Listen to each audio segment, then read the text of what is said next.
हम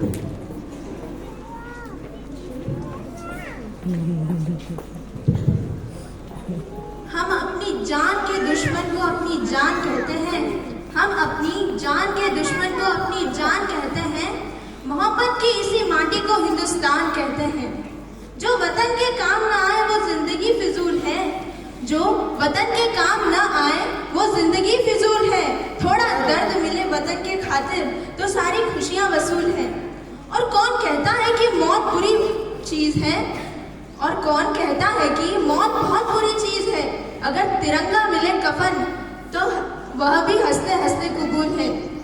परम आदरणीय संचालक महोदय एवं समस्त शिक्षकगण एवं मेरे समस्त भाइयों एवं बहनों, आप सभी को सर्वप्रथम गणतंत्र दिवस की हार्दिक बधाइयाँ।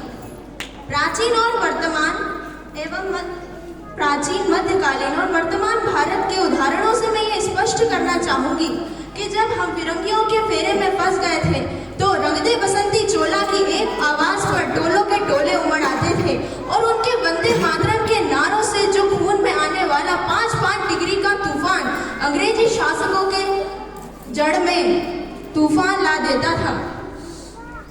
तब हमारा देश लड़ जाने को, मिट जाने को, फांसी चढ़ जाने को कहता था, पर आज हमारा देश ऐसा कुछ नहीं कहता।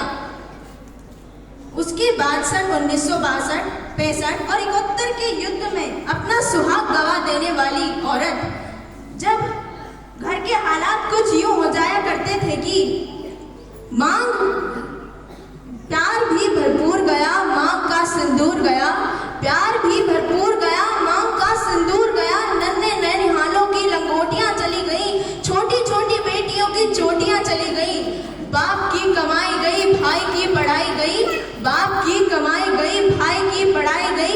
एक ऐसा विस्फोट हुआ पता ही नहीं चला, पूरे जिस्म की कई बोटियां चली गई। आपके लिए तो एक आदमी मरा है साहब, मेरे घर की तो रोटियां ही चली गई, मेरे घर की तो रोटियां ही चली गई। न जाने कितने घरों में मातम छाया था, न जाने कितने घरों में मातम छाया था। किसी बाप ने अपने जवान बेटे की चिता को जलाया था, किसी बाप ने अपने जवान बेटे की चिता को जलाया था। ऐसे पैदा हालात हो जाने के बाद भी एक माँ अपने बेटे को दुश्मन की धज्जियां उड़ाने के लिए सरहद पर भेज दिया करती थी और उससे खत लिखकर कहती थी कि अम्मा ने खत लिखा बड़े चाव से, अम्मा ने खत लिखा है बड़े चाव से, पुत्र मेरे न घबरा जाना दुश्मन के घाव से, पुत्र मेरे न घबरा जाना दुश्मन के घाव से। कतरा कतरा लहू का जिस्म से बहते रहने देना, कतरा कतरा लहू का जिस्म से बहते रहने देना। देशभक्ति के नशे में आकर हर दर्द को सहते रहना, देशभक्ति के नशे में आकर हर दर्द को सहते रहना। दो पल की सांस बची रहे जिस्म में अगर, दो पल की सांस बची रहे जिस्म में अगर, उसमें भी भारत माता की जयकार लगाते रहना। इसी तरह पूरा परिवार अपनी देशभक्ति साबित कर रहा था। तब देश बलिदान चाहता था, तब देश मिट जाने को, मर जाने को, फांसी चढ़ जाने को कहता था। लेकिन आज हमारा देश हमसे ये कुछ नहीं चाहता। अगर कोई व्यक्ति अपना काम पूरी लगन, पूरी मेहनत और पूरी निष्ठा और पूरी ईमानदारी से करे तो वही ही सच्चा देशभक्त है और वही उसकी सच्ची देशभक्ति और राष्ट्र प्रेम है। मैं नहीं मानती कि फेसबुक और व्हाट्सएप की डीपी को 3 रंग में रंगना ही देशभक्ति है। और अगर आप कहेंगे कि साल में 2 बार तिरंगा हाथ में लेना ही देशभक्ति है, तो मैं पूछना चाहूंगी कि फुटपाथ पर रहने वाला वो बच्चा ट्रैफिक की धूप में नंगे पांव तिरंगा बेच रहा होता है तो क्या आप उसे उसकी देशभक्ति कहेंगे? नहीं, ये उसकी देशभक्ति नहीं, ये उसके पेट के भूख की शक्ति है जो उसे ऐसा करने पर मजबूर करती है। अपने परिवार, अपने समाज, अपने देश के लिए समर्पण का भाव है देशभक्ति। और हर देशद्रोहियों के जीवन में आने वाला तूफान है हमारी सच्ची देशभक्ति। हमारी सच्ची देशभक्ति से हर देशद्रोही ये समझ सके कि अगर तू परिंदा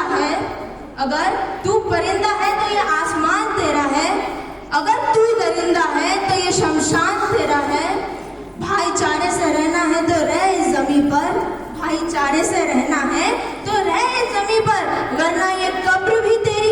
और ये कब्रिस्तान भी तेरा है।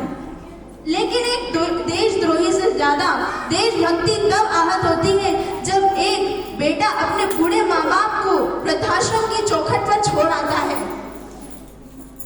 करा उठती है वो देशभक्ति जब किसी मरते हुए को बचाने के बजाय हम सेल्फी लेकर अपने लाइक्स बढ़ाने में लगे रहते हैं। हम अपने मोबाइल को ही अपना जिगर मान बैठे हैं। और मैं बताना चाहूंगी कि महिला सुरक्षा में आज भी हम चौथे नंबर पर आते हैं। मजदूर को मजदूर समझिए लेकिन मजबूर नहीं। गरीब को काम दीजिए, दान नहीं। और अगर दान देना ही है तो जीते जी रक्तदान देकर और मरने के बाद अंगदान देकर किसी मरते हुए को जीवन दान दीजिए। यही हमारी सच्ची देशभक्ति और सच्चा राष्ट्र प्रेम है। न सरकार मेरी है न रब मेरा है, न सरकार मेरी है न रब मेरा है। बस इतनी सी बात का गुरूर है मुझे कि मैं भारत की बेटी हूँ और ये भारत मेरा है। मैं भारत की बेटी हूँ और ये भारत मेरा है।